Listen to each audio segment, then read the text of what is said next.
Nou, wij zullen te zien, maar het waar zit net heel naar mij, want het regent.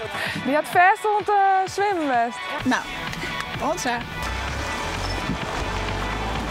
Ja, ik ben de activiteitencoördinator van het FIP. We gaan naar Ieperlofspul met theater en concerten. Jongen. Ja, ik dreig ik nog in Fries. SMS'en, leidje. Ja, ik leid in Fries. Ik zie je een leuke Frieske man. Oh, wat is een mik? Oh, dit er. Dus wat wel grappig is, ik ben vroeger net begonnen met Nederlands schreeuwen, maar ik ben begonnen met Fries schreeuwen op de basisschool. En hier heb ik een hele Frieske juf. Die juf die heette juf Ineke. In de Poesiealm stien altijd Frieske gedichtjes. En toen wil ik ook Fries schreeuwen kennen.